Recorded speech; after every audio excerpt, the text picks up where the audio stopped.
या अभंगाद्वारे पैठणचे मालक भगवंताच्या प्राप्तीचं साधन प्रतिपादित करतात। देव आवडत नाही असा माणूसच नाही, प्रत्येकाला देव आवडतो। आणि त्या ब्रह्मांडाच्या मालकाच्या देवाच्या प्राप्तीचं साधन आजच्या अभंगाद्वारे पैठणचे मालक पटवून देतात। ते साधन हे धरावे संतांचे ते पाय, साधूचे पाय धरले, संतांचे पाय धरले की देवाची प्राप्ती होती।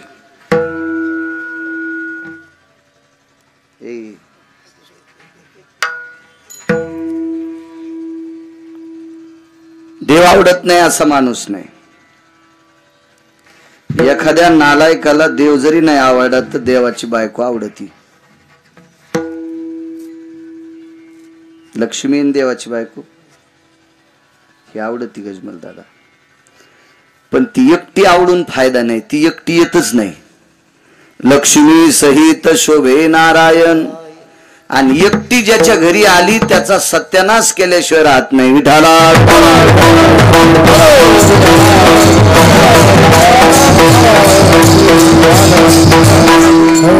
ती मालकासोबत आली, भगवंतासोबत आली, विष्णू परमात्म्यासोबत आली, पंढरपुरातल्या मालकासोबत आली, भगवान प्रभू रामचंद्रासोबत आली। एकच रूप आहे, ते नाव वेगवेगळे तर ती गरुडावर बसून येते। आणि एकटी आली तर प्रेतावर बसून येते। प्रेतवाहिने नमः, उलूक म्हणजे घुबड वाहिने नमः, उलूक म्हणजे घुबड म्हणतात, ती त्याच्यावर बसून येते एकटी आल्यावर। मग एकटी आल्याच्या नंतर आतापर्यंत 9 लोकांचा नाश केलाय, काही ठुलं नाही त्याच्या माग पुढं एकटीने आल्यावर। मग देव जरी नाही आवडत तर लक्ष्मी आवडती। ऐसा कोणी दावा हे जया नावडे, कन्या पुत्र घोडे दाराधन। जगात माणूस नाही त्याला हे आवडत नाही। ज्याला भेटत नाही का ते त्याला भेटतय त्याची चेष्टा करते।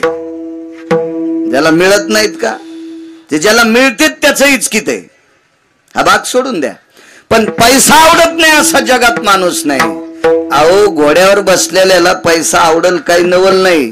घोड्यावर बसलेले म्हणजे लग्न केलेले, ज्यानं लग्न केले नाही त्याला सुद्धा पैसा आवडतोय। नाही त्या सुटले द्रव्य लोभ माया, भस्मदंड छाया तरुवराची, भस्मदंड छाया तरुवराची। नाही त्या सुटली द्रव्य लोभ माया, त्याला सुद्धा द्रव्याची लोभाची माया सुटत नाही। तर तुम्ही आम्ही काय करताय? पैसा आवडतोय त्या अर्थी पैशाची मालकीन आवडती, आणि पैशाची मालकीन ज्याला आवडती त्याला देवाची अत्यंत गरज आहे। देवाच्या व्यतिरिक्त ती आतापर्यंत कोणाच्या घरी आलेली नाही। आणि मग देव पाहिजेच असेल तर धरावे संताचे ते पाय, साधूचे पाय धरले की देव सापडतो। इने साधती साधने तुटती भवाची बंधने। मग तशा संतांचे पाय धरले की नाना प्रकारची बंधनं तुटतात। संताविने प्राप्ती नाही आईशे वेद देती ग्वाही। वेदाचा साक्षीनामा आहे, वेद स्वतः साक्षीनामा देते की मी स्वतः सांगतो। वेद म्हणते साधू शिवाय आतापर्यंत देव कोणालाही प्राप्त झालेला नाही। एका जनार्दनी संत पूर्ण करीती मनोरथ, संत मनोरथ पूर्ण करतात, देव करू शकत नाही सज्जनांनो। का? देव जरी तुम्हाला भेटला आणि देवाला सांगितलं देवा माझा असं असं कर, तर ते तुमचा बायोडाटा पाहिजे। आणि तुमचा बायोडाटा बघितल्याच्या नंतर तुमची पूर्ण कुंडली काढ्या, तुमचं तसं त्या कुंडलीत लिहिलेलं नसतंय। जगाच्या मालकाला त्याचा बदल करता येत नाही, बदल करण्याची ताकद मात्र संतात आहे। विठाला म्हणून मनोरथ पूर्ण करण्याची ताकद संतात आहे। देवाला पोरग मागितल्यावर देवानं आतापर्यंत कोणाला दिलंच नाही। देवाला पोरगी मागितल्यावर त्यानं दिलीच नाही। पोरग पोरगी काय हे उदाहरण सांगायला उगाच तुम्हाला। एखादी गोष्ट प्राप्त पाहिजे असेल तर ती संतांनी शिक्कामोर्तब केल्याशिवाय पंढरपुरातला मालक ऐकत नाही, कारण मनोरथ पूर्ण करण्याची ताकद संतात आहे, देव नाही. देवाला त्याचं करता आलं नाही. करणे श्रीराम वनवासा गेला. स्वतः जगाचा मालक स्वतःच कर्म चुकल्याच्या नंतर वनवासाला जाऊ शकतो. ते तुमचे आमचे काय कित्ते गिरविणार आहे? त्याच्यासाठी अत्यंत महत्वाकांक्षी आहेत ते संत आहेत. हा साधा सोपा सरळ अभंगाचा अर्थ झालं. कीर्तन विठाला.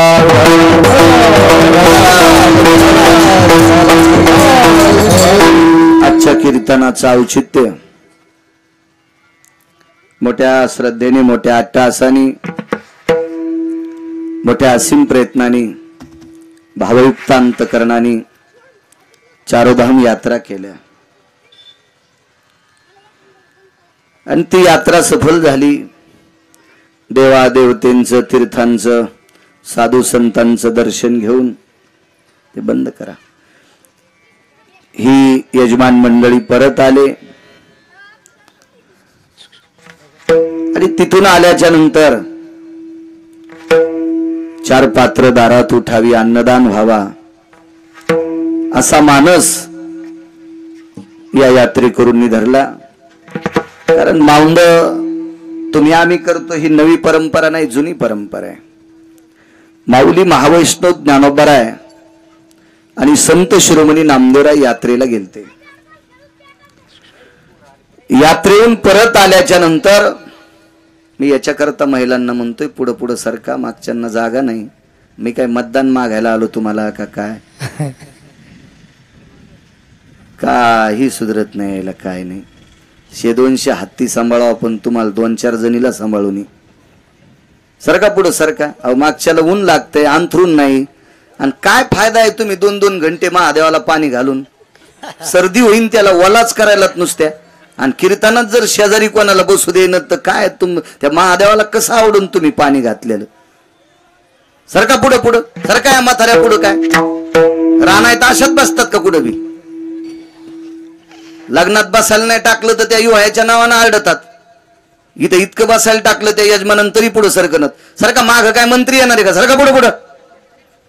इतक्या रगील महाराजाचं ऐकत नाहीत, गरीबाला तर चुरून जाते ना. विढाला विढाला विढाला.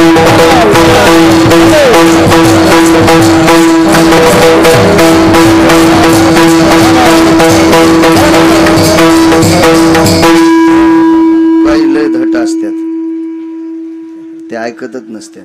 त्या मालकाचं ऐकत नाहीत तर बाळूचं काय ऐकत? विठाला विठाला.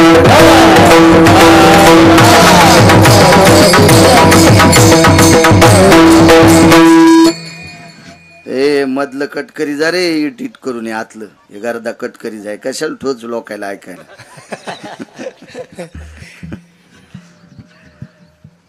माऊंद ही पद्धत जुनाट आहे, जुनी पद्धत आहे.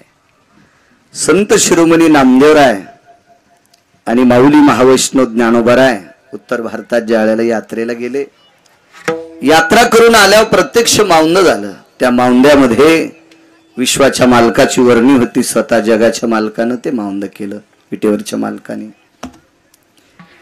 म्हणून त्यावेळेस पासून पद्धत आहे. आपण पंढरपूरला जरी गेलो तर पडशी मारुतीच्या मंदिरावरच न्यावं लागती. आता बऱ्यापैकी ती पद्धत कमी झाली, पण माझ्या लहानपणी पंढरपूरहून माणसं आले की अगोदर मंदिरात जात होते. जे काय मंदिर असेल, मारुतीरायाचं, पांडुरंगाचं जे मंदिर असेल तिथं लाह्या प्रसाद बुक्का वगैरे ठेवायचे आणि मग घरी जायचे, अशी पद्धत होती. आता मंदिरात जरी नाही गेले तर माणसं पडशी सोडायच्या दिवशी अभिषेक करत असतात. आजही काही काही पद्धत आहे. छोटे कानिका होत नाही ते व्रतचे, छोटे कानिका होत नाही ते माऊंदच आहे. चारोधाम यात्रा केल्या, भीषण परिस्थिती असते. कितीतरी प्रांत फिरावं लागतात, 4-2 राज्यात जावं लागतं.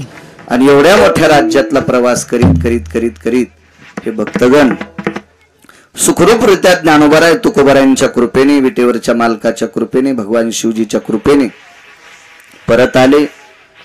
आपण कमवलेल्या अर्थातून, श्रमातून 4 पात्र उठावे, नामस्मरण व्हावं, या अनुषंगानं आजच्या कीर्तनाचं आयोजन केलं. आदरणीय पांडुरंग रंगनाथराव पाटील आवटे, श्री भगवान मंचकराव पाटील आवटे, श्री सुंदर पांडुरंगराव पाटील आवटे, श्री बालासाहेब पांडुरंगराव पाटील आवटे या यजमानांनी आजच्या कार्यक्रमाचं आयोजन केलं. कार्यक्रमाच्या संदर्भात राम देवळगावकर महाराज ते संपर्क करत होते, त्यांनाही धन्यवाद. गणेश महाराज असतील देवळगावकर, त्यांनाही धन्यवाद. आमचे बाबाजी महाराज हरकळ आहेत, त्यांनाही धन्यवाद. आणि फार कमी वयामध्ये मृदंग क्षेत्रामध्ये ज्याच्यावर इंद्राची कृपा झाली. पखवाज हे वाद्य इंद्राचं आहे, गायन हे गंधर्वाचं आहे, वक्तव्य हे सरस्वतीचं आहे. आणि गंधर्वाची कृपा, इंद्राची कृपा झाली फार कमी वयात. अत्यंत चिवटपणानं एखादा मासा पाण्यात असतो ते असा इतका चपळ असतो, तसं मी उगत चाल म्हणत असताना, यांची चाल चालू असताना मी पाहत होतो. त्याचे ते ठेके, ते लग्या, ते मुखडे, अति नाविन्यपणानं. राम महाराजाचा मुलगा आहे तो, अत्यंत कमी वयात. मला वाटते नरोडे गुरुजींकडे शिकतोय ना. मृदंग क्षेत्रामध्ये महाराष्ट्राच्या मातीमध्ये एका व्यक्तीचं चांगलं नाव आहे, असे माधवराज नरोडे गुरुजी. त्यांच्याकडे तो विद्यार्जन करतो पखवाजाची. फार कमी वयात त्याला ती साधना झाली. आणि अशी लेकरं आपल्या परिसरात तयार व्हावं, आता आपल्याला ताण नाही. असं अजून 4-2 वर्षाला इतकं चपळ होते, पण याला लोक लांब नेत ना, नाही गौसू देत नाहीत ना, मग आपल्याला असं होतंय. काही चांगलं होऊ द्या, बैल चांगला होऊ द्या, त्याला बाजारात लवकर किंमत. ते तर पारमार्थिक क्षेत्रात, मृदंग क्षेत्रात अत्यंत नाविन्यपूर्ण आहे. या वयात जर याची ही पात्रता आहे, तर अजून 4-2 वर्षाला काय त्याची प्रगती होणार आहे. गोड अशीच त्याच्यावर ज्ञानोबराय तुकोबरायची कृपा व्हावी. आणि या परिसरात आपल्या या मराठवाड्यात वारकरी संप्रदायाची त्याच्यावर गोड गोड गोड अशी कृपा होऊन या मराठवाड्यातल्या किंवा सर्वत्र कुठेही महाराष्ट्राच्या माती जिथं जाईल तिथं त्याला ती सेवा घडावी मृदंगाची. आणि ते सदृढ आयुष्य विटेवरच्या मालकानं त्याला द्यावं. इतकं मी नाही बोलत, पण ते फार छोटे, याच्याकरता त्याचं वर्णन करणं अत्यंत गरजेचं आहे. सज्जनो, थाप मारणं अत्यंत गरजेची असते. बोराडे मामा, इळभर आऊत हाणावं माणसानं. आऊत जर बुडत नसेल तर दगड टेकायचं आणि पुन्हा उभं राहायचं. उभं राहून दगड टेकून आऊत हाणावं. पण 5:30 वाजता बैलाचं जोत काढताना जोत सोडायच्या आधी बैलाचं नाव घेऊन त्याच्या पाठीवर थाप टाका. ते शेपूटवरी करतंय. बैलाला सुद्धा थाप आवडती, ते तर माणूस आहे. विठाला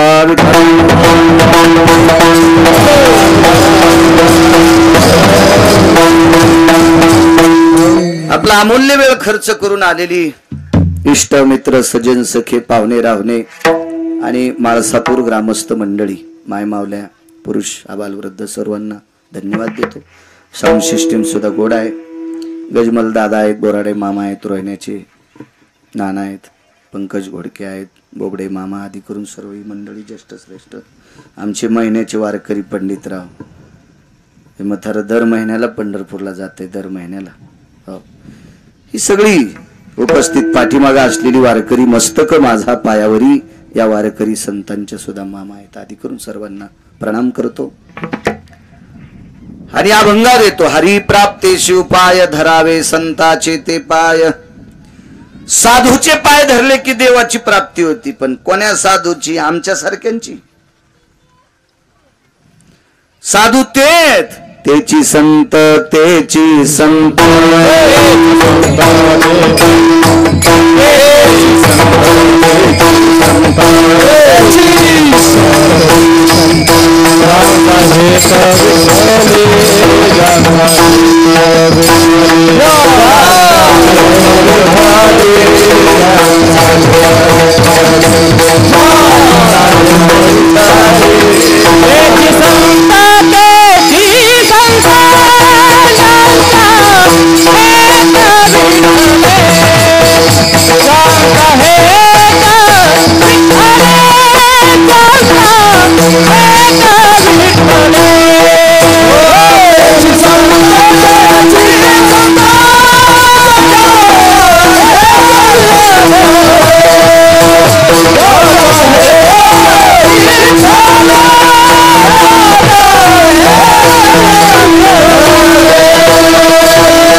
संतांचे पाय धरा असं पैठणच्या मालकांनी सांगितलं. पण संत म्हणायचं कोणाला?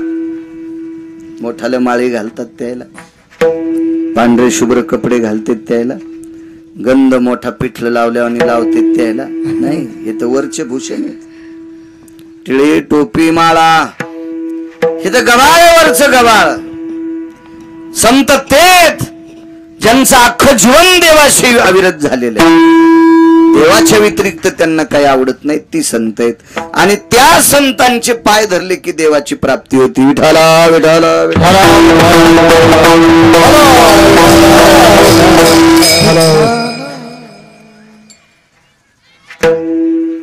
एक मुलगी घरातून बाहेर पडली, हुशार मुलगी होती ती. अंगावर कपडे होते, साडी चोळी एका कपड्यात. पूर्वीच्या काळात बाचकं गठुडं म्हणायचे नाना, असं तिनं गुंडाळलं, आपल्या बगलात घेतलं ते कपड्याचं गठुडं. आणि घरातली सगळी लोक झोपली होती. मध्यरात्रीच्या वेळेला ती निघून गेली.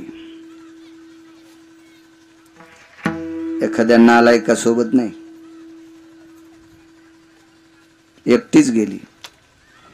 फिरत फिरत फिरत फिरत फिरत फिरत एका जंगलामध्ये पोचली. आणि त्या दिव्य तेजस्वी अधिष्ठानावर एक सुंदर मंडप होता. आपला आश्रम होता, चुकून शब्द गेला, आश्रम होता. आणि त्या आश्रमावर फार मोठ्या साधूचं अधिष्ठान आहे. पण तिला त्या आश्रमावर एकही बाई दिसली नाही. मग तिने विचार केला, आपण या आश्रमावर महाराजांच्या आलोत, पण महाराजांना स्त्री आवडती का नाही काय माहित. धरावे संताचे ते पाय सांगते, आवडती का नाही स्त्री काय माहित. पण ती भीत होती, भीत होती. दर्जेदार लोकांची भीती वाटत असते. आणि तिने साधूला नकळत आश्रमाची सेवा केली. रात्रभर झाडावर बसायची. जंगलात राहणारी पोरगी होती ती. तिचे आई वडील लावर, चित्र, सशे, रानडुकर असे शिकार करीत होते तिचे मायबाप. आणि त्याची पोरगी होती. म्हणजे तिला माहित होतं झाड चढणं, झाडावरून उतरणं, काट्या कुट्या हे तिच्यासाठी नवं नव्हतं, रोजच होतं तिच्यासाठी. दादा ती ज्या वेळेला दिवसभर झाडावर बसून राहायची, बऱ्याच दिवस महाराजांना दिसली नाही. बिचारीनं काय खाल्लं असेल, कोण्या झाडाचा पाला खाल्ला असेल, त्या झाडाला फळं असतील का, ते फळं खाल्ले असतील काय, पण तिथं आश्रमात कोणालाही दिसली नाही. पण अधिकारी लोक फार चतुर आणि सात्विक असतात, विवेक संपन्न असतात अधिकारी लोक. त्यांना थोडासाही बदल झालेला कळत असतो, त्याला अधिकारी म्हणत असतात. महाराजांनी सहज एकच बदल लक्षात आला, आश्रम एरवीपेक्षा जास्त स्वच्छ आहे. आश्रम एरवीपेक्षा जास्त साफसुथरा आहे. त्यांच्या लक्षात आलं आपला आश्रम विद्यार्थी झाडतात, पण रोजच्या पेक्षा या 5-10 दिवसात आश्रम जास्त स्वच्छ आहे. कोण झाडीत असेल, काय झाडीत असेल, कोणाला नाही विचारलं. महाराज सकाळी 3-3:30 वाजता गंगेच्या स्नानाकरता निघाले की झाडावरून उतरत होती. आणि महाराज आणि विद्यार्थी स्नान करून परत येऊस तर आश्रम झाडीत होती. साधूचे पाय धरले की देव प्राप्त होतो. पण महाराज होते ते.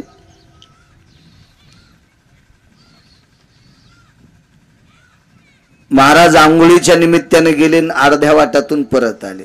झाडता झाडताच बाई दिसली. आले पाठीमागून. कोण? मी शबरी. कोण शबरी? मी एका भिल्लाची मुलगी आहे, शिकाऱ्याची पोरगी. बर, इथे येण्याचं नियोजन. ते महाराज टोकाची लोक होती ती. फुकट काम करणारा आमच्या लोकांना भेटलं होतं, त्याला चोंभाळलं असतं आमच्या लोकांनी.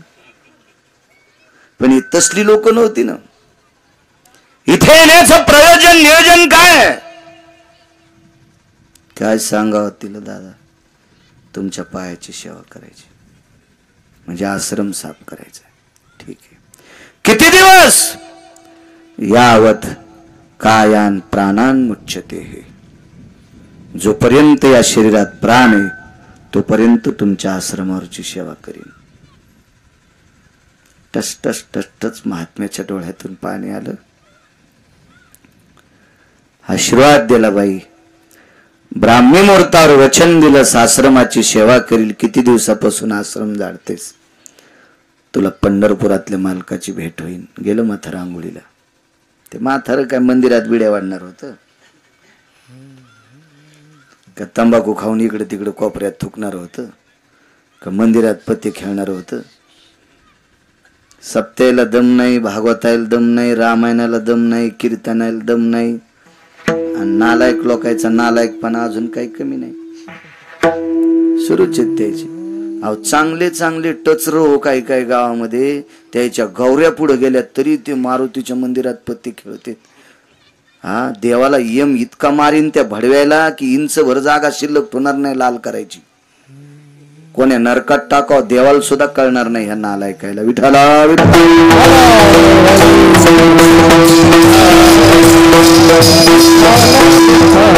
नुसत्या धर्माच्या नावानं बोंबा ठोकीत. धर्म उंच जावा, कसा जाईल सुंबळ्या तू यासारख्या गावात असल्यावर? या पोरायच्या वयातलं जरी पोरग मस्जिदीत गेलं तर घाण करीत नाही, प्रवेशत नाही. तिथं नालायकपणाचा काय प्रश्न आहे? प्रवेशत नाही चुकीच्या माणसाला. आणि म्हणून ती धर्म उंच जातोय.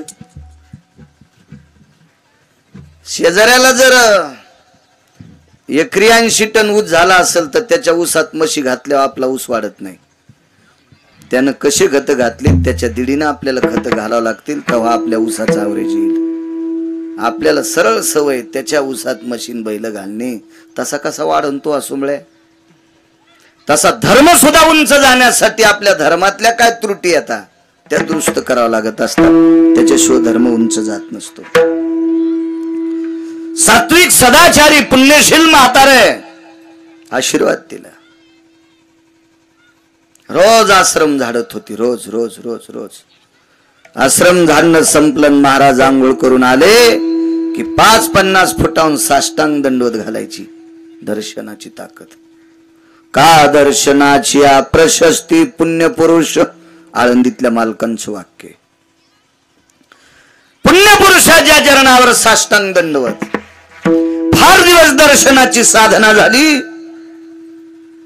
शरीर कृश झालं, वय आटपून गेलं, थकून गेलं. वय थकलं ते वय. सारखी वाट पाहत होती. गुरुजींनी सांगितलं देव भेटन, गुरुजींनी सांगितलं देव भेटन, देव भेटन.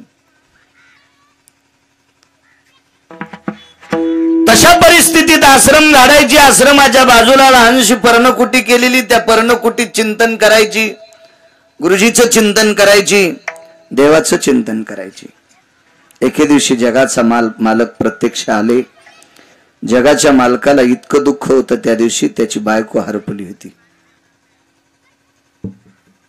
सीताई साहेब, राजा रावण यांनी आकाश मार्गाने हरण केलं.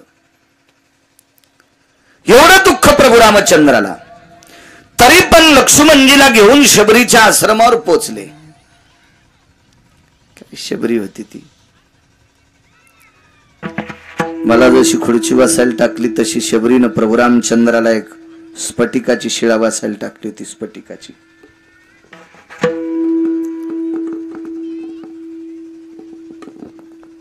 शबरी तास न तास, कधी कधी रात्र रात्र ती स्फटिकाची शिळा घासीत होती. दगडांना नाही गजमल धागा, हातान घासायची. स्फटिकस्य स्पाशानयो पारनिरोरजायते नाम यतम चर्माभयस्थितायां रुधिरस्यस्ति जायते. पारणी म्हणजे हात, चर्म म्हणजे कातड, रुधिर म्हणजे रक्त. रात्र रात्र त्या कोमल हातानं ती स्फटिकाची शिळा घासायची. घासून घासून कधी कातड जायचं, कधी रक्त निघायचं. इतकी गुळगुळीत ती शिळा केली की भगवंत त्या शिळेवर बसल्याच्या नंतर त्याला काही टोचू नये इतकी श्रद्धा तिची. बसले प्रभू. देवाच्या प्राप्तीचं साधन सांगतोय. ह्याच्यात दोन्ही गोष्टी आहेत. तिचा त्यागही आहे आणि साधूचे पाय सुद्धा आहेत. डोळ्यातल्या पाण्यानं शबरीनं प्रभू रामचंद्राचे पाय धुतले.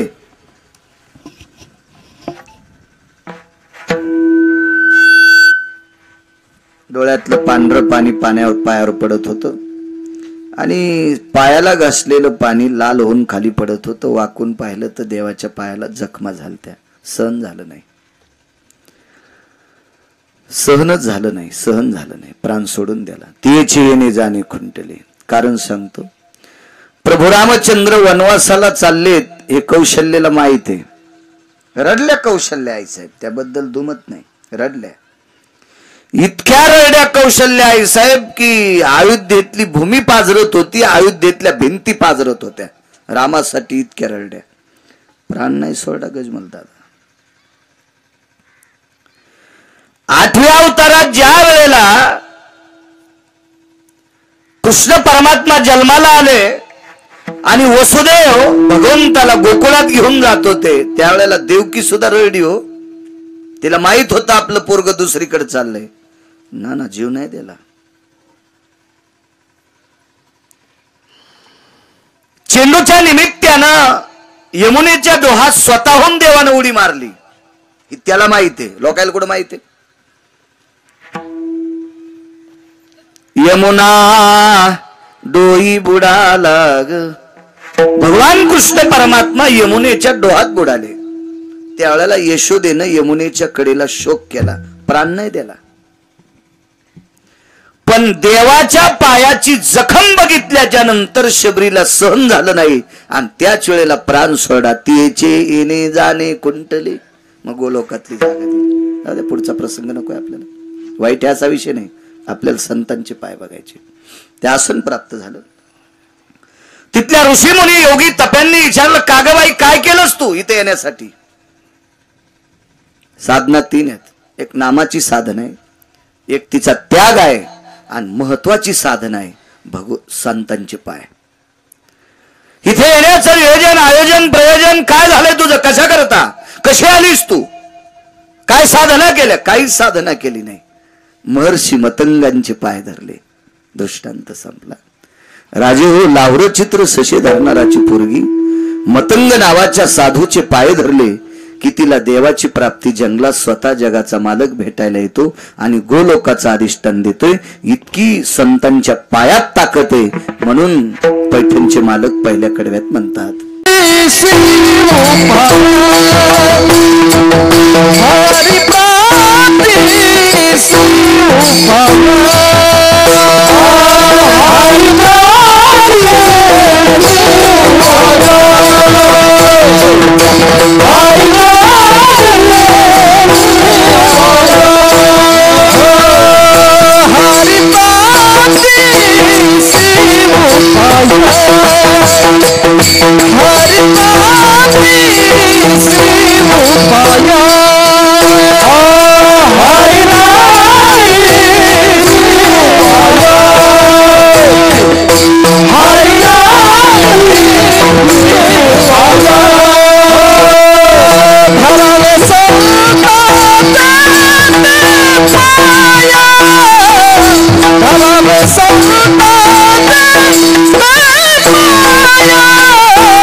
म्हणूनच माईक बंद करून सांगितलं त्याला.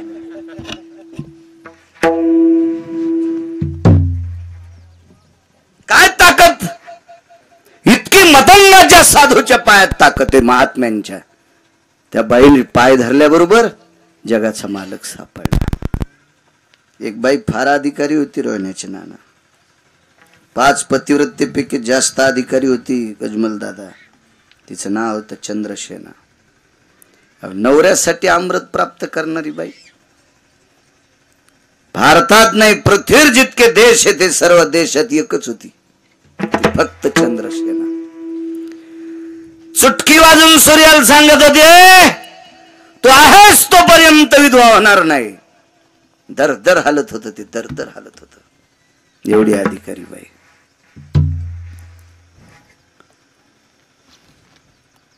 तिच्या दारात एक संत आलेत. ते संत म्हणजे मारुतीराय.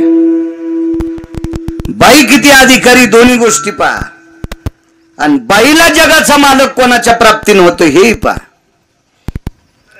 तापात ताप केलं पाहिजे. काय होतं माहितीये का, मारुतीला शेंदूर लावल्यावर येता येता मुंज्याला बोट पुसलं पाहिजे. पुढून येताना हिरवून येताना आसराला बोट पुसलं पाहिजे. रस्त्यात कुठं मसुबा असेल त्याला बोट पुसलं पाहिजे. धोत्राला पुसण्यापेक्षा त्याला पुसावं नाही. तसं तापात ताप काही काही गोष्टी ऐकल्या पाहिजे. शहाण्या दारे धरणाऱ्यानं गव्हाला पाणी देता देता माल्यावरचं मधलं कुठलं गवत उपटीलच पाहिजे. तो पाणी देताना मोबाईल खेळतो सोमळ्या. आणि मग म्हणला गवतात लय तण झालं, तुला तणात दाबायला पाहिजे. दारे धरताना कशाला मोबाईल खेळतो. तू उपटून गवत, ते पाणी भिजलेलं असतंय, मुळी सगळं उपटून येतंय, टाकायचं माल्यावर.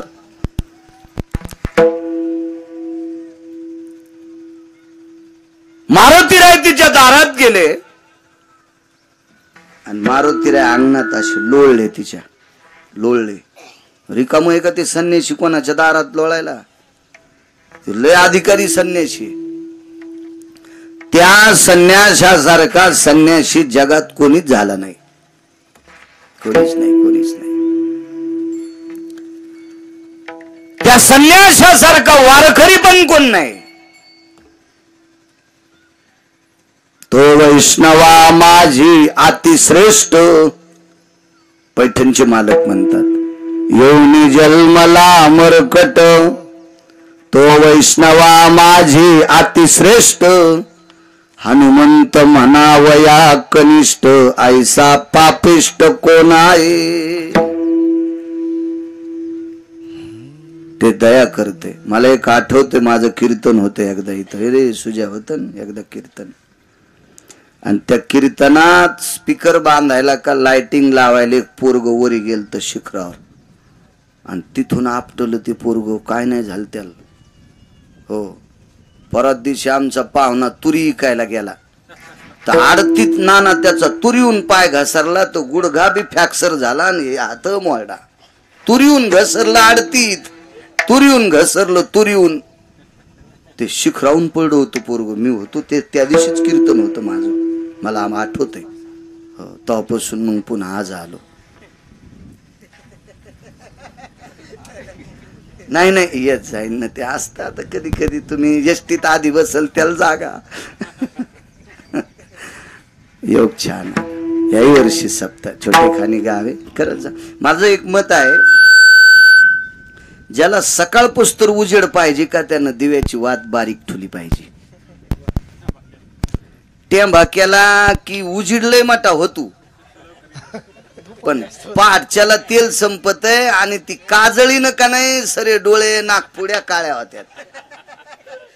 त्याच्यामुळं बारीकच. आपलं गाव छोटं आहे ना, आकार आकारतच करायचा. हो,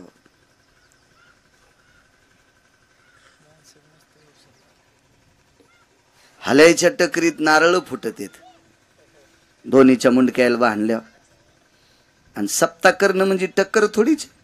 सात्विकता, जुनी परंपरा, आपलं नाविन्य टिकवायचं याच्याकरता ते सप्ताह करायचा असतो. छोटेखानी गाव, अन्नदान होतंय, छान मस्त गाव गोड.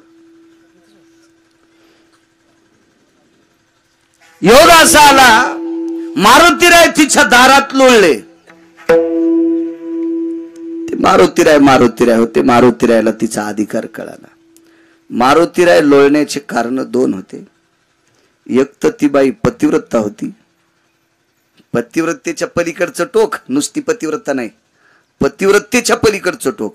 एकाही पतिव्रतेने अमृत आणलं नाही नवऱ्यासाठी, तिने आणलंय. कलश ठेवला होता अमृताचा, एवढी मोठी अधिकारी. आणि दुसरी गोष्ट लोळण्याची होती, तिच्याकडनं स्वार्थ होता.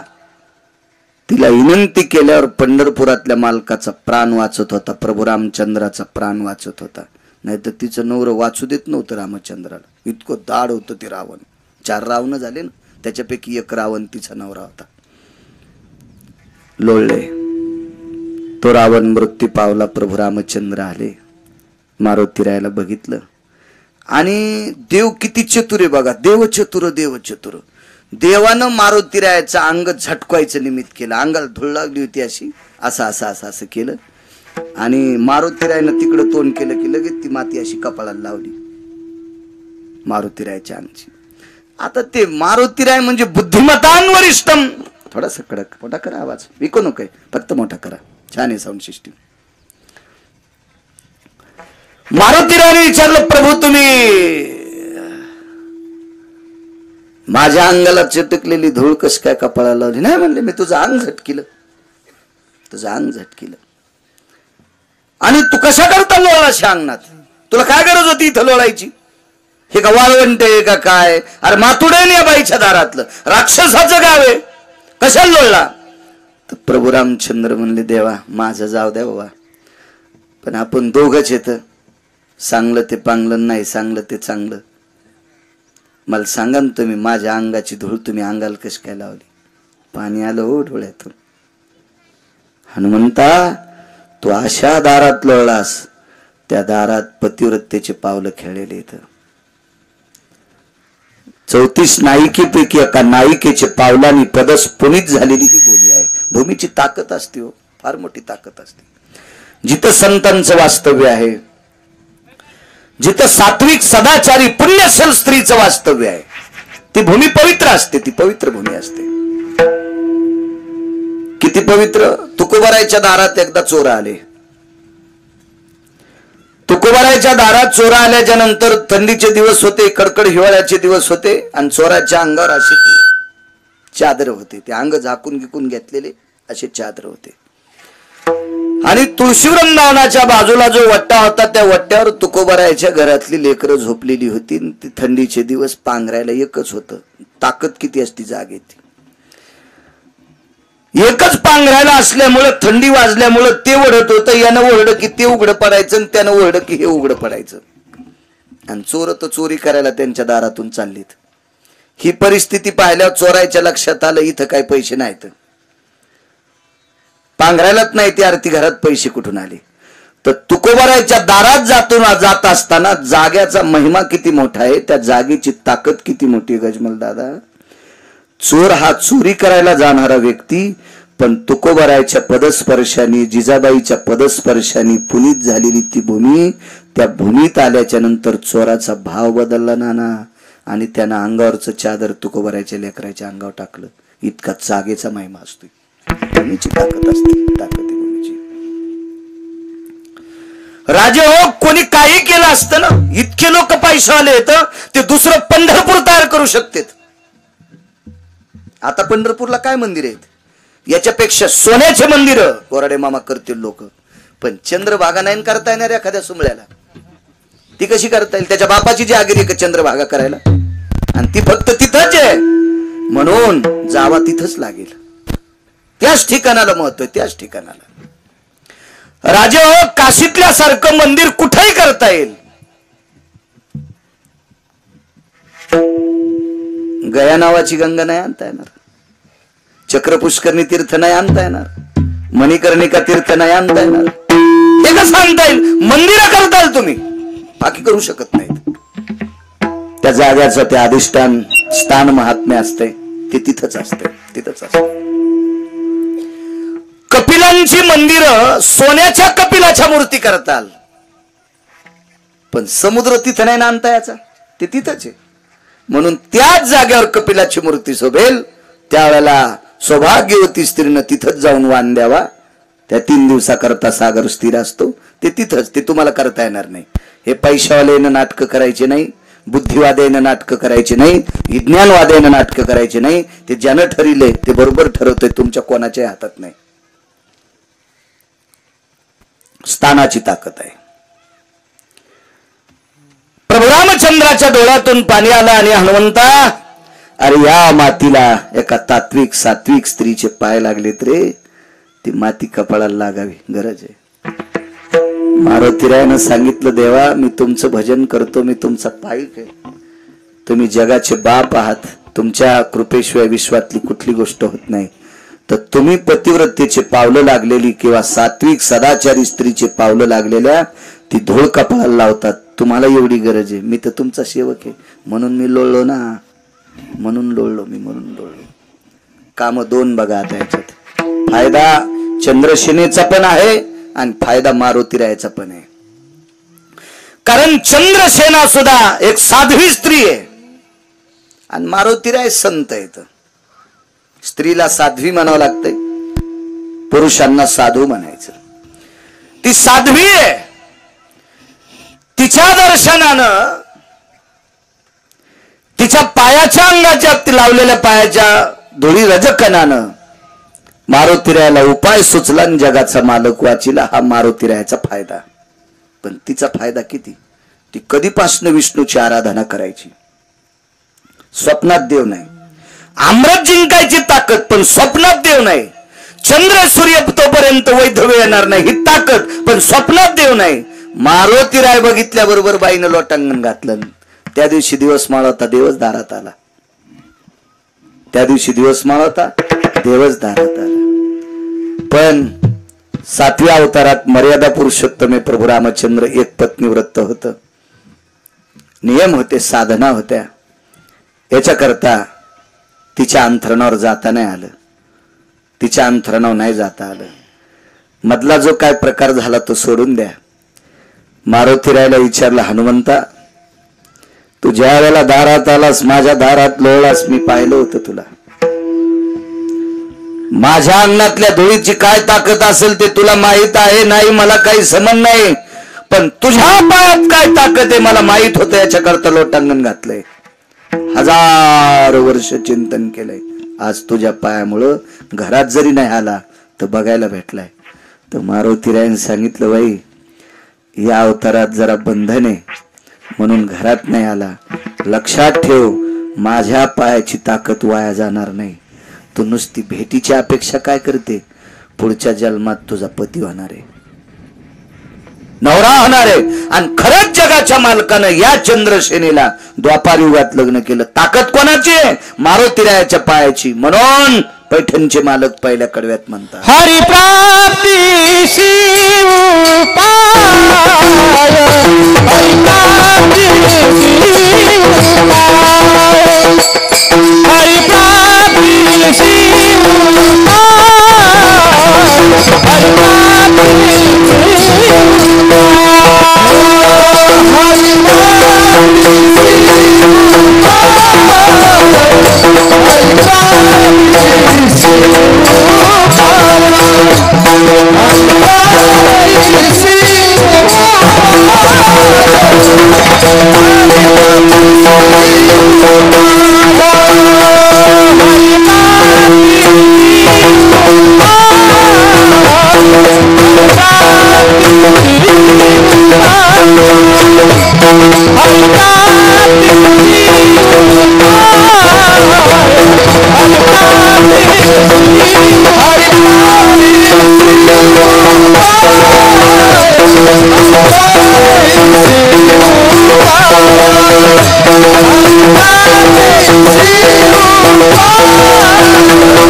ताकद आहे राजनो. धरावे संताचे ते पाय. साधूच्या पायाशिवाय देवच सापडला नाही आतापर्यंत, कोणालाच नाही, कोणालाच नाही. आणि एकदा साधूचे पाय सापडे, पाय धरले की देव तर भेटतोच. पण या साधूच्या दर्शनानं संकट सुद्धा संपतात, ते दुसऱ्याच कडव्यात. येणे साधती साधा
संतांच्या कृपेने संपतात, तुटतात. ती साधनच सापडतात. मग ती खान सापडती, खान साधनांची.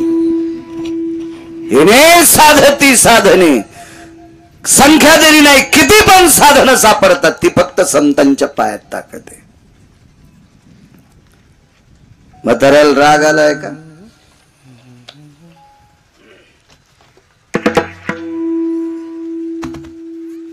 त्याला का राजाचं नालायक कट्ट बोललं होतं त्या म्हाताऱ्याला.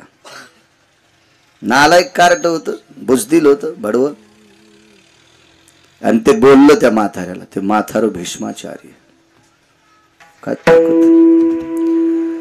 आणि ते नालायक कार्ट, ते अंध धृतराष्ट्राचं काट्ट दुर्योधन्या बरळला. काय म्हणे, तुम्ही भाकरी आमच्या खाता आणि काम पांडवांचं करता. भीष्माचार्यानं सांगितलं, राजकुमार, आवाज आवाज, राजकुमार, तसलं पाप माझ्या रक्तात नाही रे. ही भाकरी तुझ्या खाते, काम तुझं करतोय, फक्त तू प्रारब्ध खोट आहे, त्याला मी काय करणार आहे. आणि मला असं वाटतंय, माणसांनी लोकांचं इचकिण्यापेक्षा, नाना दुसऱ्याची धुणी धुतल्यापेक्षा, गजमल दादा, आपल्या आपल्या नशिबाला भांडावं. लय लोक बोबडे आपल्या नशिबाला भांडत नाहीत आणि दुसऱ्याची धुणी धुतेत. निर्मा घरचा कपडे दुसऱ्याची धुतो सुबळ्या. काय फायदा आहे तुला नालाय का? दुसऱ्याचे कपडे इचकी तू. आपल्या प्रारब्धाला बांधलं पाहिजे. दुर्योधन नालायक होता हो. भीष्माचार्य त्याच्या बाजूला आहेत, द्रोणाचार्य त्याच्या बाजूला आहेत, कर्ण त्याच्या बाजूला आहे. शिवय महाभारतातलं कर्ण, शिव शिवय शिवय, तो कर्ण बाजूला आहे, कृपाचार्य बाजूला आहेत. मग एवढे मोठे रथी महारथी जवळ असताना किती गोड वागायला पाहिजे, पण चुकीचं वागणूक. आणि म्हाताऱ्याला सांगितलं, भाकरी आमच्या खातान काम दुसऱ्याचं करता. म्हणजे गाडीत आमच्या बसायले, मतदान दुसऱ्याला हाणायले. म्हणजे बिल्ला आमचा आहे, पक्षाचा झेंडा आमचा आहे, रुमाल आमच्या पक्षाचा आहे, आणि गाडीतून उतरले की पुढच्याच्या कानात सांगता, मतदान आम्हाला नको आणू, त्याला आण. सध्या मतदान तर गथुड्यावच असते. जिचं गथुडं जड ती पाहुणी गोड. रिकामे येणाऱ्या पाहुणीला कोण नाही. तिनं भैमुगाच्या शेंगाची थैली आणा, माया जीजी कवाशी आल्यात, आणि पाट्याहून पायी पायीच आलात का, गाडी पाठीली असती ना, जीजी उलथाल्या का, आली ती घाम पुशीत पुशीत, पण शेंगाची थैली आणली की जीजी आवडती. बोटोळ्याचं गठुडं, वड्याचं गठुडं, पापडाचं गठुडं. म्हणून तर माणसं म्हणायचे, जिचे गठुडं जड ती पाहुणी गोड. रिकामी चालली का ती नुसताच पदर हालीत, तिला कोणी विचारित नाही, कोणीच. काय सांगू लागलो? कीर्तन.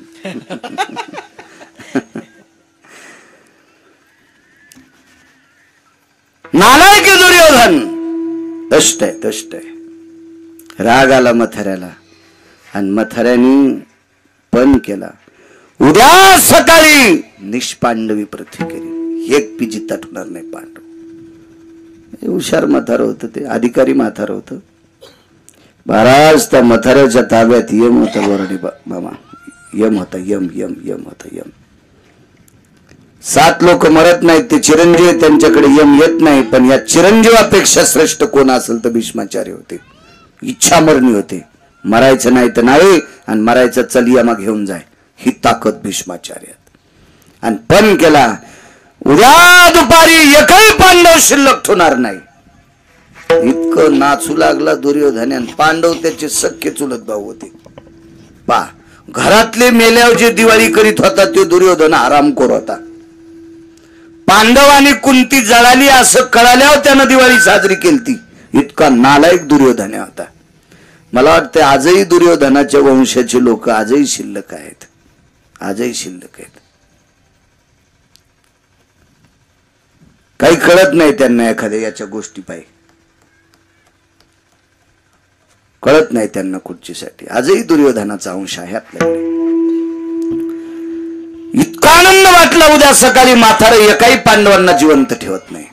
रात्रभर झोप नव्हती पंढरपुरातल्याला, रात्रभर. त्याला माहित होता आपले सगळे प्रयत्न हे नाही साधती साधने. संतांचे पाय धरले की इतकी साधनं प्राप्त होतात की कायमची सगळी संकट दूर होतात. रात्रभर डोळ्याला डोळा नाही. धर्म बसलेले आहेत, अर्जुन बसलेले आहेत, भीम बसलेले आहेत, नकुल बसलेले आहेत, सहदेव बसलेले आहेत. एकही वाचत नाहीत तुम्ही, एक सुद्धा वाचत नाहीत, एक पण वाचत नाहीत. द्रौपदीला सासू लागला, लक्षात आलं दादा आणि आपले मालक जागे. दादा म्हणजे पंढरपुरातले मालक कृष्ण परमात्मा. व्यक्तीला सांगितलं आणि कृष्णाला आमंत्रित केलं. दादा बोलवलं एकांतात. दादा जी रात्र उलटलेली आहे, 4 वाजता स्नान करून युद्धाचं शिंग फुकणारे 5:30ला, 5:30 वाजता युद्धाचं शिंग फुंकित होते. आणि शिंग फुकलं की दुदुंबी वाजत होती. दुदुंबी म्हणजे रणवाद्य. आपण ज्याला आता लग्नात वापर केलाय त्याला डीजे म्हणतात. डीजे हे मंगलवाद्य नाही, रणवाद्य. रणवाद्य मंगलवाद्य सूर सनई चौघडा याला मंगलवाद्य म्हणतात. हे डीजे हे रणवाद्य. रणवाद्य लोक काय स्वीकारतील ते ज्याच्या त्याच्या मनाचा मोठेपणा आहे का चांगुलपणा आहे का नालायकपणा आहे ते ज्याने ठरवायचा. पण ते मंगलवाद्य नाही. आपण मंगल कार्यात वाजितो. निश्चित आपलं मंगल अमंगल होतंय इतकं मात्र ठरवायचं. त्याच्यात मंगलता नाही, त्या वाद्यामध्ये अमंगलता आहे किंवा रुष्टता आहे. मग झोपा दादा, तुम्ही झोपा. ताई एक माहित आहे तुला? काय दादा? तो आरशात बघती का एकदा? मध्यरात्रीला 1-1:30 वाजलाय आणि 1-1:30 वाजता विटेवरच्या मालकानं द्रौपदीला सांगितलं आरशात बघ. आरशात बघितल्याबरोबर हांबारडा पकड. ताई का रडतेस? माझं कुंकू रुसलंय. माझ्या कुंकुवाला उद्याच्या सूर्याचा धोका आहे, उद्याच्या प्रकाशाचा धोका आहे. माझं कुंकू रुसतंय. भगवंताच्या डोळ्यातून पाणी आलं ताई, म्हणून आमचा डोळ्याला डोळा लागत नाही. माथाऱ्याने पण केलाय, उद्या 5 पांडव मारायचे. द्रौपदीने सांगितलं दादा तुझ्याच्यानं नाही मिटणार. नाही मिटू शकत. भीष्माचार्याचा पण खोटा करणं इतकं साहजिक नाही. हुशार द्रौपदी. किती वाजलेत रे? 1-1:30 वाजले. ठीक आहे. 3 वाजता देवाला आंघोळीला पाणी टाकलं, देवाची आंघोळ झाली, पांडवायला आंघोळीला पाणी टाकलं, त्याचं स्नान झालं. आंघोळीला पाणी टाकायची गरजच नाही, युद्धभूमीसाठी सरोवर होतं. आपण गेलतो ब्रह्मसरोवरावर, कुरुक्षेत्रावर. 5 भावायचे 5 ठिकाण होते आंघोळी करायचे, तिथे केले. द्रौपदीनं स्नान आटपलं आणि ज्योती नावाचं सरोवर, आता लुप्त सरोवर आहे, तिथं भीष्माचार्याचं स्नान आटपलं. शिबिर रावटी दिलेली आहे, त्या रावटीत म्हातारं सकाळच्या नित्यनेमा करता बसलं आणि द्रौपदीनं सांगितलं, दादा तिथपर्यंत चालावं लागते. हिने साधती साधवी. दादा म्हणजे कृष्ण, देवाला ती भाऊ मानित होती, देवही तिला बहीण मानायचा. आणि भगवान कृष्ण परमात्म्याला घेऊन ज्योती सरोवराच्या ठिकाणी शिबिरामध्ये रावटीमध्ये भीष्माचार्य सकाळचा नित्यनेम आटीत होते. आणि नित्यनेम आटपीत असताना देव बाजूला उभा आहे आणि तिथून रथातून म्हणा पायी म्हणा खाली उतरली आणि रावटीच्या बाहेरून भीष्माचार्यांना प्रणाम केला. साधूच्या पायात किती ताकद आहे, पायात प्रणाम केला. तर सकाळचा नित्यनेम सारत असताना, पूजा करत असताना आतून आवाज दिला, अखंड सौभाग्यवती भव. एक जणांनी मला विचारलं की भीष्माचार्याला कस काय कळालं बाई पाया पडली? बांगड्या होत्या हातात आणि स्त्रीनं हात जोडत असताना बांगड्याचा आवाज येत. ती घालीत होती बांगड्या. आजही या खेड्यातल्या बायका बांगडे घालते. बांगड्या न घालण्याचा तो सात्विकपणा आहे का निर्लज्जपणा आहे का चांगुलपणा आहे? जास्त शहरात उतू आला, शहरात उतू आला. आमचा एक मित्र मुंबईला राहतो, ते म्हणे मी लय सांगायलो बायकोला बांगडे तू घाली जाय रविवारी, ज्या दिवशी ऑफिसला सुट्टी आहे त्या दिवशी तोच घालायच्या इतरोक. आणि बायकोनच घातल्या समजायच्या, कशाला ताण घ्यायचा. आता तू ऐकन तर मही कस मोह कस ऐकन तू सांगून पाहायचं, तो बघत राह. तू बांगड्याच्या आवाजावरून लक्षात आलं एक सौभाग्यवती स्त्री दर्शनाला आली. आटपलं. संध्येच्या पात्रातलं पाणी बाहेर टाकायचंय सूर्याकडे तोंड करून. तिथं तुळशी वृंदावन कसलं आलंय. पाणी टाकायला भीष्म बाहेर आले, त्यावेळेला पाहिलं तर द्रौपदी. तिने विचारलं, पितामह तुम्ही अखंड सौभाग्यवती भाऊ आशीर्वाद दिलाय, तो या जन्मातला का पुढच्या? भीष्माचार्य म्हणले, सोबत कोण आलंय? जोडा सांभाळणार आले. ते चपलापाशी उभा होता. अर्थ दोन आहेत, जोडा सांभाळणार म्हणजे चपलापाशी उभा, आणि जोडा सांभाळणार आयुष्याचा जोडा सांभाळायची ताकद ज्याच्यात आहे त्याच्यात कृष्ण आहे. जाय बाई तो काम झालं. एकही पांडव वाचणार नाही असा पण कोणाचा आहे? भीष्माचा. पण त्याच म्हाताऱ्याचं दर्शन घेतल्याबरोबर कायमचं संकट संपून गेलं. म्हणून पुन्हा एकदा दुसरं कडवं,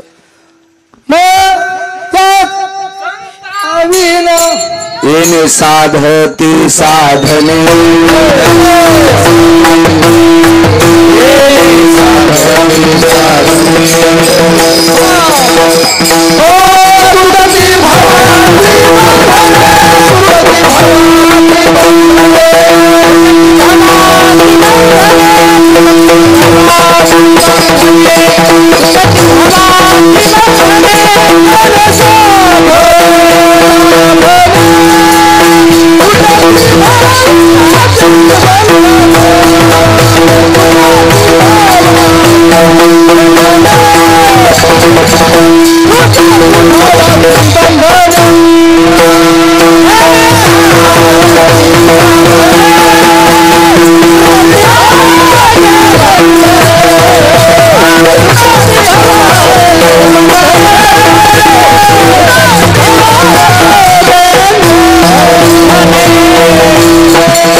संताचं दर्शन झालं की बंधन तुटून जातात. कवडीची भीती नाही, पुन्हा कसल्याही प्रकारचं संकट नाही. ही संतांच्या दर्शनातली ताकद आहे. राजे हो, देवावरची संकट दूर करायची ताकद संतात आहे. तुमची आमची संकट न दूर व्हावी काय काय एवढी मोठी शंका आहे त्याच्यात? देवावरची संकट सुद्धा संतांनी दूर केले. पंढरपुरातला मालक 18 दिवस युद्धावर बसला, युद्ध करण्यासाठी रथावर बसला. युद्धावर चुकून आलं, रथात बसला. तर सकाळी अर्जुनाच्या रथात बसायच्या अगोदर पहिलं भीष्माचं दर्शन घ्यायचं आणि रथावर नाना चढता चढता वरी बसलेल्या ध्वजावरलेला प्रणाम करायचा. हात जोडीत नव्हता, मन वाकत होतं. मन बोराडे मामा अंतःकरण वाकत होतं. अंतःकरण वरच्या संन्याशाला पाहिल्याबरोबर. आणि एका ब्रह्मचार्याचं दर्शन घेऊन वरी बसत होते. भीष्माचार्याच्या मात्र लोटांगण घालायचे आणि वरी बसलेल्या संन्याशापुढं ते वरी ध्वजावर आहे, कसं लोटांगण घाला. तर अंतःकरण वाकत होतं. अंतःकरण परिणाम काय? पहिल्या दिवशी भीष्माचार्यांनी द्रोणाचार्यांनी जे बाण मारले का त्याच दिवशी रथ जळू लागला. बवडे ठण ठण ठण ठण ठण ठण कापूर पेटावा असा रथ पेटला होता. पण रथ कायमचा शाबूत राहिला. याची एकमेव ताकद आहे वरी बसलेल्या संन्याशाची ताकद आहे. देवावरच मग शेवटच्या 18व्या दिवशी युद्ध संपलं, कौरव मारल्या गेली आणि भगवंतानं सांगितलं, अरे अर्जुना उतरा खाली, उतरा उतरा. अर्जुन म्हणला आता काय उतरायचं, सभापती मीच झालो, गुलाल मीच उधळणार, याच रथात उधळणार, कशाला उतरायचं, मी नाही उतरणार. भगवंतानं सांगितलं उतर रे, जळून जाशील. हा खुर्चीवर बसायच्या आधीच जळशील ना. खाली उतरणं, रथावरून उतरले खुर्चीवर बस, का रथात खुर्ची असती? नाही म्हणे, याच रथात बसून हस्तिनापुरात गुलाल उधळायचा, वाचत नाही स्तवरक. अर्जुन म्हणले देवा काय बोलता, आता आपल्याला जे मारित होते ते मेलेत ना. तू जर रथातून खाली नाही उतरला तर खुर्चीवर बसायच्या आधी तू मरणार. यम जवळ आलाय तुला न्याला, खुर्चीवर बसायच्या आधी तू मरणार. तू महाऐक, मार रथातून उडी. ऐकायला तयारच नाही पठ्या. बरं नातं कसं होतं, सांगणारा देव आहे एका बाजूनं, पण एका बाजूनं अर्जुन मेवना आहे ना, त्याच्या बायकोचा भाऊ आहे, मग आपलं बहिणीचा नवरा आहे.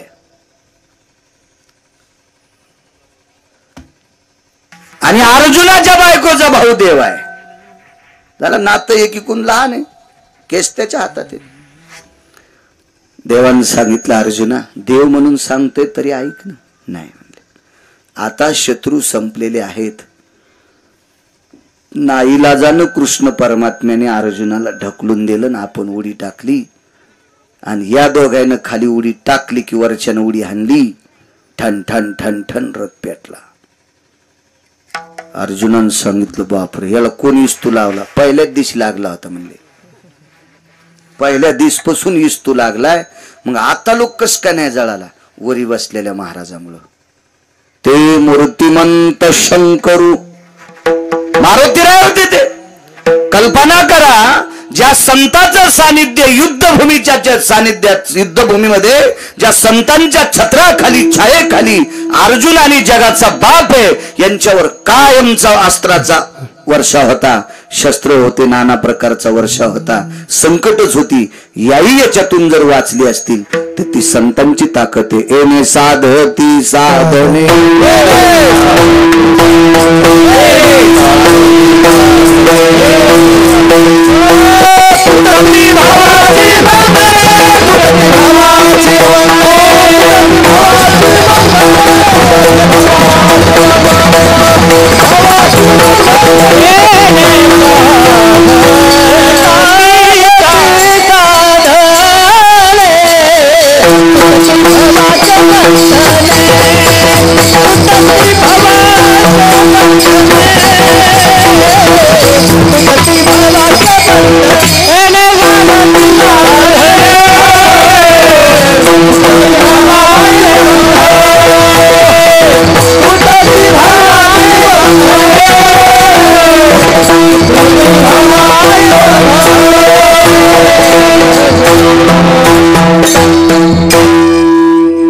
तुटती भवाची बंधने.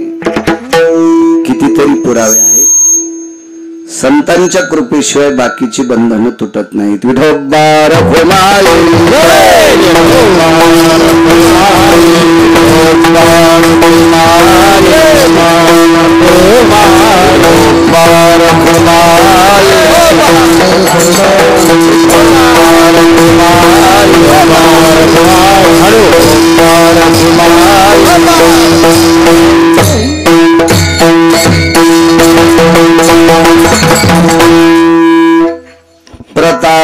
रायाचा, सद्गुरु रायाचा, या संतांच्या पायाचा तो प्रताप आहे. एक दोन उदाहरणात तुम्ही श्रवण केला. तुम्ही चारोधाम यात्रा करून आलात. बद्रिकाश्रम पाहिला, रामेश्वर पाहिले, काशी गया, द्वारका, जगन्नाथपुरी, ही सगळी काही तीर्थ तुम्ही बघून आलात. बद्री केदार. बद्रिकाश्रम म्हणजे प्रत्यक्ष विष्णूचा अधिष्ठान आहे. तिथं तीर्थाचं महात्म्य लक्षात घेतलं पाहिजे. नाहीतर त्या यात्रा काढणारे ती लक्झरी काढते, डुकर कोंडून न्यायचे. तिथं गेला की दरुजा उघाडा, पडा पाया, रातचा भात गरम करून खाऊ घालायचा, पुन्हा बसा त्या लक्झरीत की पुन्हा डुकर दुसऱ्या जाग्यावर. काही अर्थ नाही अशा यात्रा करून. तुम्ही ज्या ठिकाणाला गेलात त्या ठिकाणाचं स्थान महात्म्य तुमच्या लक्षात असलं पाहिजे. आम्ही तर तुम्हाला काही करायला लावतो चिलरीसाठी. त्या पापानं आम्हाला कोण्या नरकात देव टाकील ते देव ठरील, पण तुमच्या तर दिवसा डोळ्यात माती पडायली ना. तीर्थयात्रा करत असताना ज्या तीर्थावर गेलात त्या तीर्थाचं स्थान महात्म्य लक्षात घ्यायचं, तर ते तीर्थ आपल्याला पावत असतं. काय जगन्नाथपुरीचा अधिकार? कशा करता जगन्नाथपुरी? त्याला पुरी का म्हणतात? मोक्षपुऱ्यापैकी एक पुरी आहे ती. का म्हणायचं त्या जगन्नाथपुरीला? कशा करता जायचं? तिथल्या देवांना हात का नाहीत? तिथली देव काष्टाची का आहेत? त्या पाषाणाच्या मूर्ती का नाहीत? त्या धातूच्या मूर्ती का नाहीत? त्या लाकडाच्याच का मूर्ती आहेत? सागरामध्ये मोठं लाकूड त्या अमक्या अमक्या तिथीला वाहत येते. त्या दिवशी ते लाकडाचा ओढका पकडतात, त्याच्यावर चर्या करून त्याच्या मूर्ती तयार करतात. त्याचं मोठं नाविन्य आहे पुरी. पुरी फार मोठं नाविन्य. इंग्रजाच्या काळात, अजून 2 पातशाहीच्या काळात पुरीवरचं अधिष्ठान काही नालायक लोकांनी तिथलं कमी केलं. देवाचं अधिष्ठान आहे त्या पुरीमध्ये, त्या मंदिरामध्ये असं मॅग्नेट होतं पंकज, मॅग्नेट होतं. ते परकीयांचे जहाज तिथून दुसरीकडे जाऊच देत नव्हतं. ते असे जहाजच वडायचं असं ते जहाज. म्हणून प्रघात केला आणि त्याच्या त्या मंदिरातले घुमटातले काही अवशेष त्या मूर्खांनी छिन्न बिछिन्न करून टाकले. इतकी व्याप्ती होती मंदिराची. फार मोठी ताकद आहे पुरीची. काशीतलं महत्व काय? का गयेला शाप झाला? गयेमध्ये पाणी उघडं करून स्नान करायचं, स्नान झालं की पुन्हा पाणी झाकून टाकायचं. पंढरपुरातल्या मालकिनीचा शाप आहे गयेला, 7व्या अवतारातला. सीताई साहेबाचा शाप आहे. राजा दशरथाचं श्राद्ध केलं. विठला विठला विठला.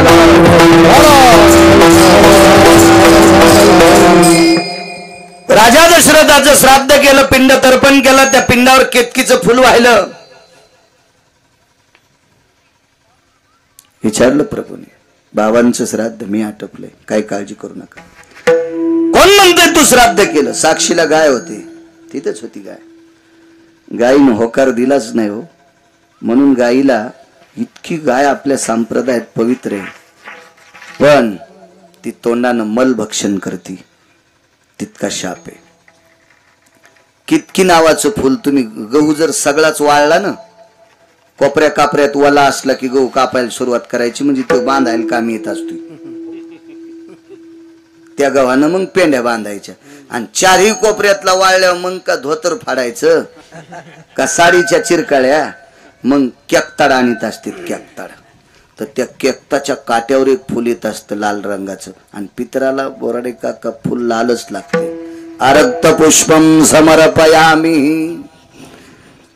रक्तचंदनम समर्पयामी कागाति श्राद्धो भयस्थितो हिरण्यायाम लुप्त पिंडोदकम भयजना. आजचा कार्यक्रम काही पित्राचा नाही, पण ती पुरावा देण्यासाठी सांगायलोय. लाल फुल समर्पित करत असतात. त्या फुलाला सांगितलं तुला, मला नाही पत्ता. तेव्हापासून केतकीचं फुल अपूज्य ठरलं. आता गयेच्या पात्रात श्राद्ध केल्यावर तिनं हो म्हणावं ना, तिलाही शाप द्याला, जिथं उघडी असेल तिथं किडे पडतील. आजही परंपरा आहे. पाणी उघडं केलं की नितळ आणि कायमचं उघडं ठुलं की पुन्हा किडे. काय शाप आहे. कुठे ज्ञान झोपी गेले ते म्हणते आम्ही देव मानित नाही. बसायची जागा हाणायला पाहिजे इज्ञानाची. त्या इज्ञानाला खाली बसून जेवतात नाही आलं पाहिजे ना आलायकाला. तो दुसरीकडे कुठं उड्या हाण. परमार्थात कशाला उड्या हाणतो सुंबळ्या. परमार्थात नको उड्या हाण. काशीचं गयेचं अधिष्ठान. काय रामेश्वराची पात्रता आहे. वा. माझ्या भगवान प्रभू रामचंद्रांनी भगवान शिवजीची स्थापना तिथे केली आणि प्रभू रामचंद्रांनी सांगितलं या समुद्राच्या तीरावर माझ्या शिवजींचं दर्शन घेतलं की माझंही दर्शन प्राप्त झालं. अशा नाना प्रकारच्या आख्यायिका रामेश्वरांच्या आहेत. द्वारका काय द्वारकेचा अधिष्ठान आहे. उंच असा ध्वज असतो द्वारकेचा. जिथं झेंडा बांधते ध्वज बांधते तिथून नारळ सोडलं की नारळ चुरा होतं इतकं उंच. दिवसात 2-3 वेळेला झेंडा 70-71 मीटरचा झेंडा वरी जाऊन तिथं जाऊन झेंडा तितकं वारा असो काही असो बांधायचा नित्य नियम. फार मोठं नाविन्य. दिवसात 1-2 वेळेला पाणी अलीकडे येते पुन्हा पलीकडे जाते. काय कळतच नाही. काय कसं काय पाणी अलीकडे येते आणि 1-2 तासांनी 4-2 घंट्यानं पाहिलं की तिथं कोरडपट सगळं मोकळं पट होतं. काय लीला असेल सज्जनांना. काय लिहिलाय ते. का आपल्या मका गिकातलं पाणी थोडंच मोटरीन सोडन पलीकडच्या दांडात गेल्यावर याच्यातलं कोरडं झालं असं थोडंच. समुद्र आहे ते. समुद्र आहे. प्रत्येक तीर्थाचं नाविन्य वेगवेगळं आहे. प्रत्येक तीर्थावरचा विधी आहे. केदारनाथ असेल बद्रीनाथ असेल एका ठिकाणी देवाचं शिर आहे एका ठिकाणी पाठ आहे. रेड्याचं रूप घेतलं भगवान शिवजीनं. अर्जुनाची गदा लागली. एक अदृश्य झालं. एक तिथं एका ठिकाणी पाठ आहे म्हणून तिथं लोणी लावण्याची पद्धत आहे. तिथं शिर आहे. लोक 2 ठिकाणचे 2 अधिष्ठान. काय प्रत्येक तीर्थाचा महिमा. अलकनंदेचा महिमा बघा.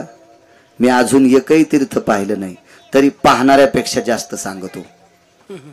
वाचितो ना त्याच्यापेक्षा जाऊन येणाऱ्यापेक्षा जास्त सांगतोय. एका तीर्थात जर बोट घातलं बोराडे काका तर बोट वागतं इतकं थंड पाणी. आणि एका तीर्थात जर उपरण्यात असं थोडं मोकळं बांधलं आणि 10 मिनिटं जर ते थोडं ठुलं तांदळाचं तर भात शिजून वर येतोय.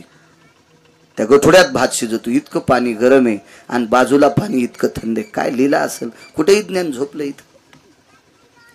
आमचा एक पाहुणा उनकेश्वरला सोबत माझ्या आलता. ह्याचा जरा गेलो होता. जरा जोरा पैसे होते त्याजवळ. त्याला ते मोठं म्हणत होता. माणसाने स्वतःला मोठं कधी म्हणायचं माहितीये का. आपल्यापेक्षा पैसे दुसऱ्याजवळ जास्त नाहीत त्यानं म्हणायचं मी मोठा. त्याकडे 1 कोटी रुपये असतील पंकज एखाद्याकडे पुढच्याकडे 4 कोटी असल्यावर ह्या सुंबळ्याला मोठं कशाला म्हणायचं. पण ते बुटकं भर पाणी घेऊन समुद्राला आंघोळ घालते. तू तोंडच धुतलं नाही सुंबळ्या तू आणि तू काय समुद्राला आंघोळ घालतो. असं एक पाहुणं होतं आमचं. तिळभर करायचं आणि इळभर सांगायचं. इतके येडगळ पाहुणे नाहीत माझे म्हणा. पण जसं आता तुम्हाला राग येईन म्हणून मयावर घ्यालो. आणि तितक्या येडगळायला पाहुणे असले तरी मी पाहुणे म्हणत नाही. विठाला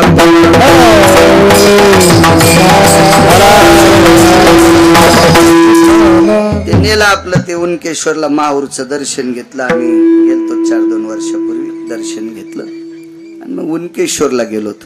उनकेश्वरला मुनिश्री शरभंगूंचा आश्रम आहे. फार मोठे महात्मा होते. भगवान प्रभू रामचंद्रावर त्यांची कृपा होती. आशीर्वाद होता. देवावर सुद्धा. एवढा मोठा साधू. आणि तिथं आंघोळीची वेळ सकाळी मी आपला आंघोळ केली वरी आलो. म्हणलं तुला आंघोळ करायची का. ते पाहुण्याला ते म्हणलं तुला माहिती आहे ना मला कुठेही आंघोळ केली की त्वचा खाजवते ॲलर्जी होती वगैरे वगैरे. मला ते पाणी याचंच पाहिजे. ते ओटू वगैरे काय काय आरो बिरो काय असते काय असेल ते इंग्रजी आपल्याला काही येतं नाही आणि गरज नाही. काय करायचं. हो आंधळ्याच्या गावात चष्म्याचं दुकान चलत नसते. संन्याशाच्या गावात लुगड्याचं दुकान चलत नाही. जिला गौऱ्या लावता येत नाहीत तिनं धिरडे करायचेत नाही. जिला पिठल्यातली गोळे फुटत नाहीत तिनं बासुंदीच्या नादी लागायचं नाही. आणि आपल्याला मराठीच बोलता येते बाकी कशाला इचकायचं. आपण सुद्धा कशाला नादी लागायचं. घरच्याचा इटन शेजाऱ्याचा भांग नीट. तर मग ते असं पाणी आमकं पाणी. ते म्हणलं आता हे जंगल आहे बाबा, इथं आश्रम आहे, आपल्याला जेवायला खाली जावं लागेल कुठं, तू आंघोळ करून घे, नाही तर तुला काही माझ्या गाडीत बसू देत नाही मी. ते म्हणला काय काम झालं तू, आगावच काम झालंय, सोबतच शिकायला होतं. पण त्याचा जन्म दिवाळीतला होता आणि मा शिमग्यातला होता. दिवाळी शिमगा नाही कळायचा. दिवाळी म्हणजे ते पैशावाल्याचं पोरग होतं आणि मी गरीबाचं होतो. शिमगा म्हणजे गरीबीतला जन्म आपला, आताचा ना काहीच खूप सांगायला ते.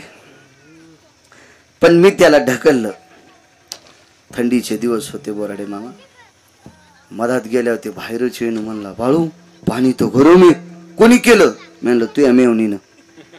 स्टोप येतील त्या म्हणलं खालून तुया मेवणीनं, त्याच्यामुळं पाणी गरम झाले. काय शक्ती आहे तीर्थाची, काय अधिकार आहे त्या तीर्थाचा, काय नाविन्य आहे त्या तीर्थाचं, काय वैभव आहे. ही जी तीर्थ बघायची नाही. बिंदुमान नावाचं सरोवर आहे, ऋतुमान नावाचं सरोवर आहे. पण हे सगळे तीर्थ बघण्यासाठी आमच्या लोकांसंग जायचं नाही. हे आमची लोक सगळं कटछाट करते.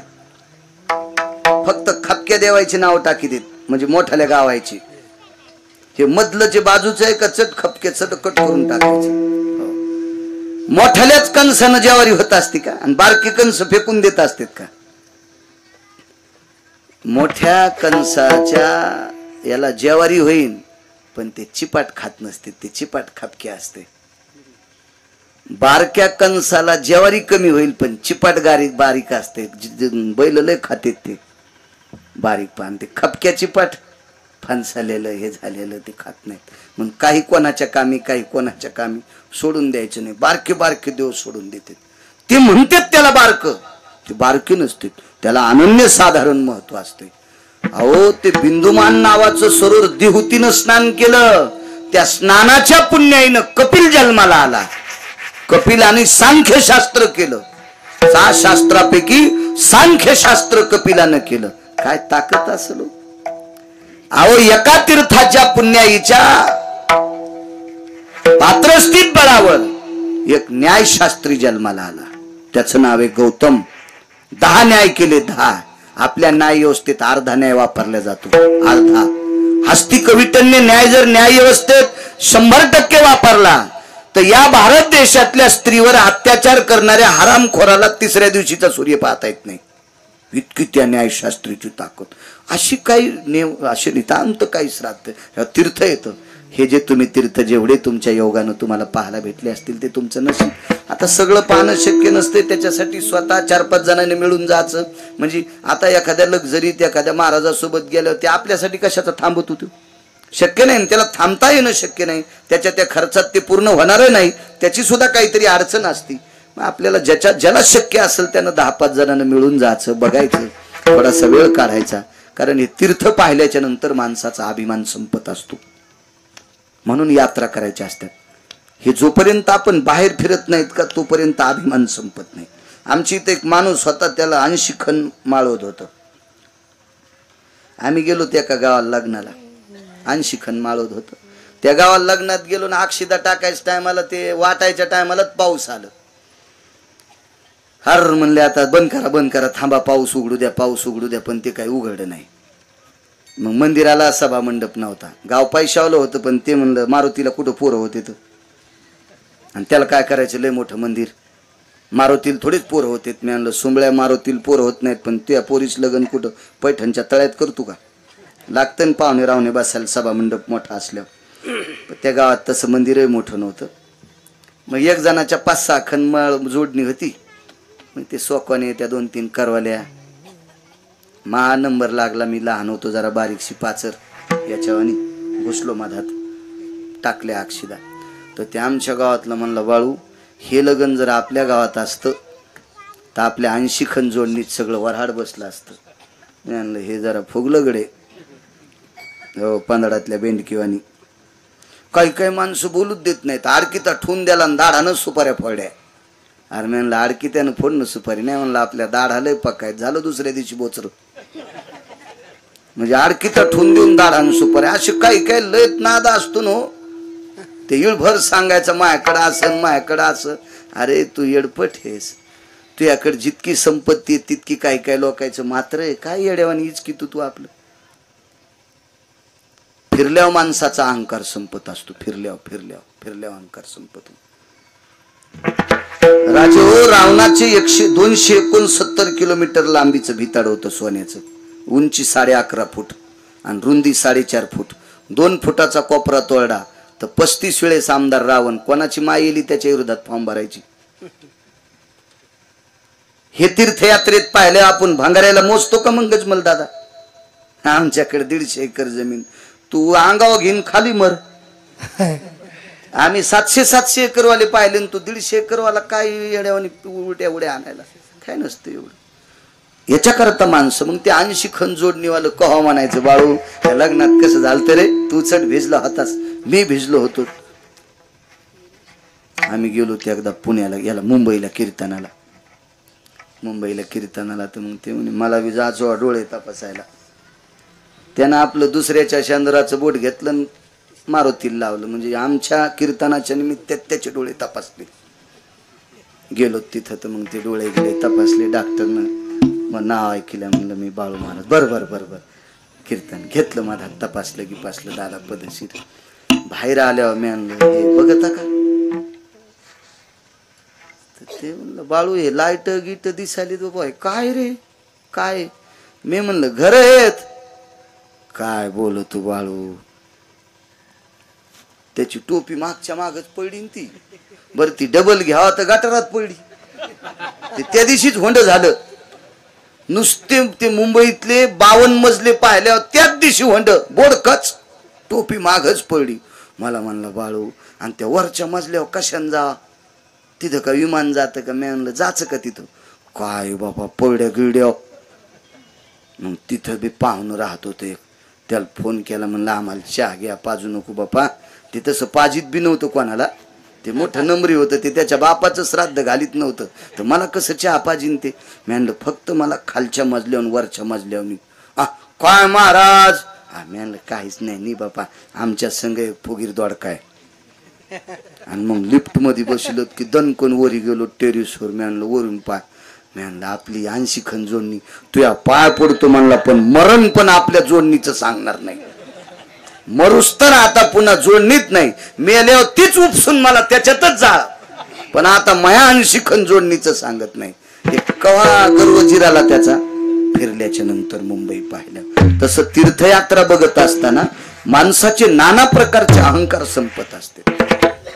एक मथार होतं, ते म्हणला मायाशिवाय गावातलं भजनच होत नाही. मी म्हणलो तू आता मर, गाव पाकिस्तान होतंय का पाहू.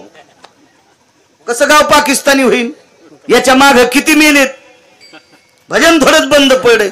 अशो काय माणसं. एक जण तर मला म्हणलं गुणू आपल्यासारखा सप्ताच कोणी करीत नाही. मी म्हणलं तुझ्यासारखा कसा करीन? तुझ्यासारखा येड्यावानी कोणीच करीत नाही ना. तुझ्यावानी कशी लोकांचे लय मस्त सप्तेत, तो हा येड्यावानीच कारभार आहे ना. मग तुझ्या येड्यावानी कोण करीन असं? काय माणसं काही उगाच म्हणतात आपला हातच कोणी धरून ये. तो भार काय ना, आमचे कपडे भरी तू का तू धरल्या काही बी असं सांगतात काय. मग एक जण म्हणला आपल्याला 2 मालिका पाठ आहेत ज्ञानोबारायच्या सोहळ्यात. मोठ्या लोकांच्या परंपरा आहेत. तेंबोकरांची परंपरा, शिरवळकरांची परंपरा, गंगू काका शिरवळकरांची, यांच्या अशा मालिका सुरू झाल्या. सकाळचे भजन गजमल दादा उगाच ऐकत राहा. मी आपलं रुमाल बांधित असतो तोंडाला. आणि ज्या दिंडीत असे जुनाट लोक आहेत नुसतं कडीनं चालायचं, कडीनं. ते ऐकल्याच्या नंतर असं वाटतंय आपण स्वर्गात आहे, स्वर्गात. मग सकाळपासून एका माणसानं मालिकाच पाहिली नाही. एक तर असे महात्मा आहेत, त्या आळंदीतून निघल्या अभंगाला जी चाल लावली का ती चाल पंढरपुरात जाऊस तर नाना येत नाही. मग त्याला ते माणूस दाखिला. म्हणलं तुमचं भजन कसं? नाही म्हणलं आपण मेल्यावर आपल्या अंगाचा चमड्याचा बूट काय होणार नाही, पण असं एखादं केमिकल भेटलं आपला चमडा जर त्या केमिकल मध्ये घालून त्याचा बूट झाला तर ह्या महाराजाला आपल्या कातड्याचा बूट द्या. आता पुन्हा म्हणणार नाही माझ्यासारखं भजन येते. कवा संपला गर्व? यात्रेत गेल्यावर. म्हणून यात्रा करणं अत्यंत गरजेचे आहे. तुम्ही 4 धाम यात्रा केल्या, नाना प्रकारची राज्य पाहिली, प्रांत पाहिले, कोण्या प्रांतात कुठलं पीक येतंय, कोण्या प्रांतात काय काय आहे, ह्या सगळ्या गोष्टीचा माणसाच्या यात्रेच्या निमित्तानं बघता येतं. ठीक आहे, वयस्कर माणसाला तेवढं काही व्याप्ती नसेल बुद्धीची किंवा तितकं ते सकशत नसेल दाखवण्याचा, तो भाग सोडून द्या. पण तारुण्याच्या मधात म्हणजे तारुण्याच्या कालामध्ये एखादा मत सोडून द्या. तारुण्याच्या काळात एखादा व्यक्ती जर गेला तर त्या गोष्टीचा सखोल अभ्यास त्याला होतो. असा या आवटे परिवारातली माणसं बऱ्यापैकी यात्रेला गेली.